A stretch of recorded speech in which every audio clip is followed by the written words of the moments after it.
conversation around self-care and self-love has become like cliche. Mm. I think it's not supposed to be, but it is. Yeah. Again, the workplace is a place of professionalism. You need to produce so many units by the end of the day where we don't have time for your needs. So I do think it shouldn't be, but I think it is. Yeah, I think there would always be like people who counted this way of life, right? Because it doesn't benefit them, right? Again, in the high production world, if employees were all like, actually, no, I need to look after myself, I need to look after my people, and I can't do this job well if I don't do that, right? That would be a serious like shock to the system, right? And a system, as we spoke about earlier, was like formulated a very long time ago and still hasn't evolved or developed, right?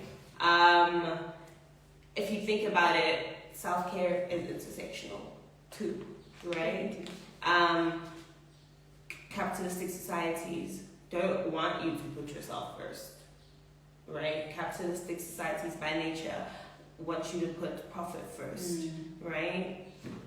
For women, if you have an understanding and a deep self-love and a deep self-care for yourself, right, that shakes the patriarchal system, right? When you say, actually, no, this is abusive, this is misogynistic, right? And you acknowledge that, it shakes that system, right? And so there were always going to be people who were counter living a life of self-care and of self-love. So, and I would go as far as saying it's only considered cliche because it's spoken about so much because people need it so much. Exactly. Yeah. But I think the reason why it's spoken about so much is because it's not being implemented enough. Yeah. Honestly, if it's because everywhere you go, everyone is trying to tell you, listen, live for yourself, be kind to yourself, take care of yourself. But because you're still stuck in the cycle of work hard, okay, this, that, you are not implementing it. It's the concept of self-love and self-care is not being implemented within the workplace, within your homes, within yourself and your own bubble, within your friendships, relationships, anything. And that's why it would seem cliche, because it's spoken about so much but not implemented enough. I think the people who, I mean, I could be wrong and I'm open to correction, but I think the people who are spearheading the self-care movement, if you will, is our generation. Fully. Oh yes. Oh yes. This job gives me grays and sleepless nights. I'm out. I don't want it. Peace. I would rather take care of myself than stay in a place that's toxic for myself. Honestly, and that's why I left my very first job, because I just felt like I'm not getting any joy out of this. Which is why our generation always gets this bad rep. Yeah. Like lazy, job hoppers, complainers.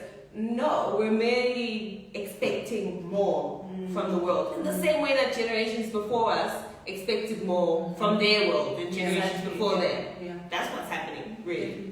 We're just not, we're not accepting The bare minimum. Yes, the bare minimum. We're not accepting the patriarchy and the mistreatment within the world. We don't want that. And if you, as a company or as an organization, do not see my worth, I'm going to. It's okay. And the thing is, I can't make sure that you get your ROI, right? And again, like I'm not okay internally. I'm just not okay. And I do think that self-care is like made to be a woman's thing. You know, like it's branded as Like the woman dusty fairy, yeah, you know, unicorns. put on a face mask and all that stuff.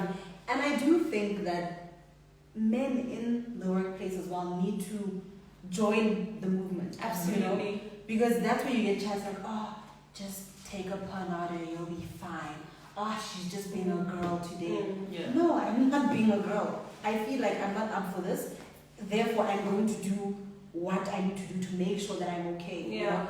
And that for me includes men joining in and spearheading the conversation, and also, I mean, it goes beyond the conversation. You know, you need to be part of the implementation process. Yeah, and like the way of life. I love that you said that. It just ties in with the point that men are groomed or socialized to be strong, have no Much feelings, yeah. blase, all the stuff that, you know, we all know to not be true in reality, and also to be the things that very like tangibly affect women, right? Vulnerable women, and no, you're not strong if you're not looking after your mental health, and the result of that is you're hurting people or you're severing people. Like, you're not. Yeah. Right? It's just, It's a vicious cycle. It is, honestly.